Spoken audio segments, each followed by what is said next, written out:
নমস্কার সবাইকে। বিজনেস নিয়ে আজকে আলোচনা করব। হরোস্কোপ চার্টের কোন হাউস বিজনেস ইন্ডিকেট করে, কোন কোন গ্রহ কি কি বিজনেস দেয় এবং বিজনেস করার জন্য কি কি থাকা দরকার।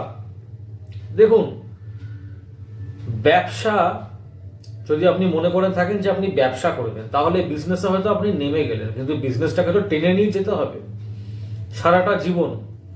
একটা বিজনেসের নামা যতটা ইজি, সেই বিজনেসটাকে টেনে নিয়ে যাওয়াটা ঠিক ততটাই কঠিন। এই জন্য আগে হরোস্কোপ চার্ট দেখে নেওয়াটা অত্যন্ত জরুরি, যে আপনার হরোস্কোপ চার্টের সপ্তম ভাবটা কি বলছে, সপ্তম ভাবে কোন গ্রহ বসে আছে এবং সপ্তম ভাবে বসে থাকা সেই গ্রহটা দুর্বল নাকি স্ট্রং, এই জিনিসটাও দেখাটা খুব ইম্পর্টেন্ট।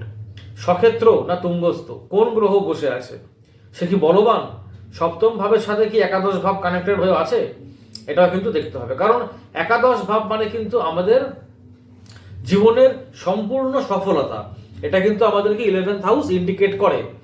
এবং এটাও দেখতে হবে সপ্তম ভাবের সঙ্গে দ্বিতীয় ভাব এবং সপ্তম ভাবের সঙ্গে পঞ্চম ভাব, সপ্তম ভাবের সঙ্গে একাদশ ভাব, এগুলো কতটা ওয়েল কানেক্টেড। তার কারণ পঞ্চম ভাব থেকে প্রাপ্তির যোগ আমাদেরকে দেখতে হয়, সেকেন্ড হাউস থেকে আমাদেরকে দেখতে হয় ব্যাংক ব্যালেন্স, সপ্তম হাউস থেকে আমাদেরকে দেখতে হয় আপনার বিজনেস, 11th হাউস থেকে দেখতে হয় লিকুইড মানি, এবং 11th হাউস সর্বোপরি সব থেকে বেশি গুরুত্বপূর্ণ একটি হাউস। তাহলে কোন গ্রহ কি বিজনেস দেয়? দেখুন, আপনি যদি মনে করে থাকেন যে আপনি কোনো খাবারের বিজনেস করবেন, ফুড, ধরুন হোটেল বিজনেস, যেমন ভাত ডাল যেরকম আমরা খাই প্রতিদিন, শাক সবজি মাছ মাংস ডিম ইত্যাদি, এই টাইপের এই টাইপের খাবারের যদি আপনি কোনো বিজনেস করতে চান, তাহলে দেখতে হবে যে আপনার বৃহস্পতি গ্রহ কেমন আছে, কতটা স্ট্রং আছে বৃহস্পতি প্ল্যানেটটা। বা আপনি যদি মনে করে থাকেন যে ফাস্ট ফুডের উপর আপনি কোনো একটি বিজনেস করবেন, আপনি একটি রেস্তোরাঁ বা রেস্টুরেন্ট করবেন, বা কোনো একটি ফাস্ট ফুডের কোনো একটি কর্নার আপনি খুলবেন, ছোট্ট কোনো সেট আপনি করতে চাইছেন, তাহলে এর জন্য আমাদেরকে দেখতে হবে শুক্রের অবস্থান। আপনার সপ্তম ভাবে কোন গ্রহ অবস্থান করছে, শুক্র না বৃহস্পতি। যদি আপনি মনে করে থাকেন যে আপনি ইলেকট্রিকের দোকান খুলবেন, তাহলে দেখতে হবে রবি। যদি আপনি মনে করে থাকেন যে রিয়েল এস্টেট, বা যদি আপনি মনে করে থাকেন যে আপনার হার্ডওয়্যারের বিজনেস, তাহলে আপনাকে দেখতে হবে শনি, আপনাকে দেখতে হবে মঙ্গল। এই ধরনের গ্রহগুলো কতটা শক্তিশালী আছে। আপনি যদি মনে করে থাকেন যে আপনি কোনো একটি ফ্যাক্টরি খুলতে চাইছেন, আপনি বড় মানের একটি ফ্যাক্টরি খুলতে চাইছেন, প্রথমে তো আপনাকে ছোট করেই খুলতে হবে, আস্তে আস্তে সেটি বৃহৎ আকার ধারণ করবে। তাহলে আপনাকে দেখতে হবে আপনার রাহু কতটা স্ট্রং।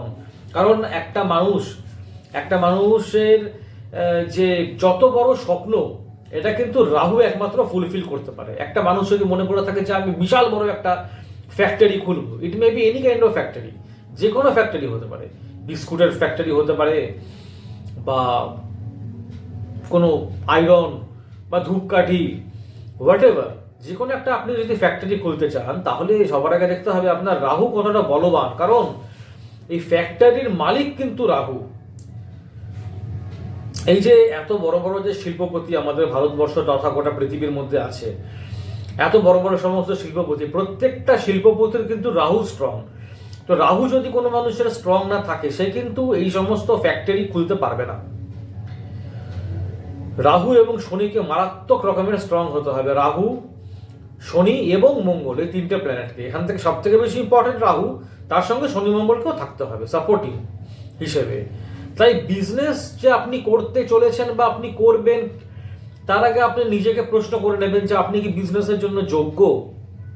বিজনেসের নামা ইজি, কিন্তু সেই বিজনেসটাকে কিন্তু টেনে নিয়ে যাওয়াটা কন্টিনিউ একদম আজীবন, ওটা কিন্তু অনেকটাই কঠিন। ওই জন্য পার্টিকুলারলি আপনার দ্বারা কি বিজনেস হবে নাকি হবে না, এটা কিন্তু আপনার হরোস্কোপ চার্ট ঠিক বলে দেবে। দেখুন, consultancy is very very important. আপনারা এলেন, কনসালটেন্সি হলো, এই কনসালটেন্সি থেকে যেগুলো বেরিয়ে এলো, সেগুলো আপনাদেরকে নিজের লাইফে, প্র্যাকটিক্যাল লাইফে অ্যাপ্লাই করাটা উচিত। আমি আপনাকে যেটা বললাম যে আপনার হরোস্কোপ চার্টে অমুক বিজনেস করতে পারলে ভালো, এবারে আপনি যদি সেটাকে প্র্যাকটিক্যালি লাইফে ইমপ্লিমেন্ট করতে চান তাহলে আপনার লাইফে ডেভেলপমেন্ট ডেফিনেটলি হবে। এই জিনিসটা তো বুঝতে হবে। একটা মানুষের হরোস্কোপ চার্টের সপ্তম ভাবে যদি চন্দ্রের অবস্থান হয়, তার সঙ্গে যদি শুক্রের অবস্থান হয়, চোখ বন্ধ করে তো আপনারা ডেয়ারি প্রোডাক্টসের বিজনেস করতেই পারেন। দুধ, ছানা, ঘি, মাখন, chocolates, cold drinks, mineral water, এই টাইপের কোনো বিজনেস করতেই পারেন, আপনার যথেষ্ট ভালো চলবে। আপনার সপ্তম ভাবে যদি দেখা যাচ্ছে শনি এবং রাহুর অবস্থান এবং সেই জায়গাটা যদি যথেষ্ট ভালো হয়ে গিয়ে থাকে, যদি তুলা রাশিতে হয়, তুলা রাশি, তাহলে তুলা রাশিতে শনি তুঙ্গস্থ হয়, রাহু খারাপ ফল দেয় না, তাহলে শনি রাহুর কম্বিনেশন 7th হাউসে মেষ লগ্ন সাপেক্ষে তুলা রাশিতে ভালো কোনো একটা বিজনেস করা যেতেই পারে। হার্ডওয়্যারের বিজনেস করা যেতে পারে, ছোটখাটো কোনো ফ্যাক্টরি খোলা যেতে পারে। তার সঙ্গে বাকি জিনিসগুলো দেখতে হবে, বাকি কানেকশনগুলো দেখতে হবে। একাদশ ভাবের যোগ, সেকেন্ড হাউসের যোগ, পঞ্চম ভাবের যোগ, এগুলো দেখতে হবে। তাছাড়া ভাবচরিত কুণ্ডলী দেখতে হবে, তাছাড়া D10 দশমাংশ কুণ্ডলী দেখতে হবে। এই সবগুলোই দেখতে হবে, তাহলে গিয়ে বলা সম্ভব। তো আমার কথা হচ্ছে 10 বার চিন্তা করবেন, তারপরে নামবেন, পিছু হটবেন না। কারণ আমি এরকম অনেক মানুষকে দেখেছি বিজনেসে নেমেছে কিন্তু বিজনেস টানতে পারেনি, ভুল ডিসিশন।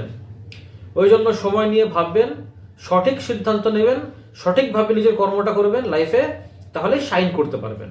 এবং তার সঙ্গে হরোস্কোপ চার্ট এবং কনসালটেন্সি, এগুলো ভেরি ভেরি ইম্পর্টেন্ট।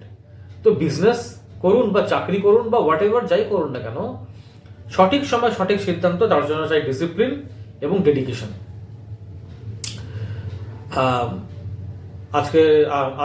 আজকের জন্য এই পর্যন্তই।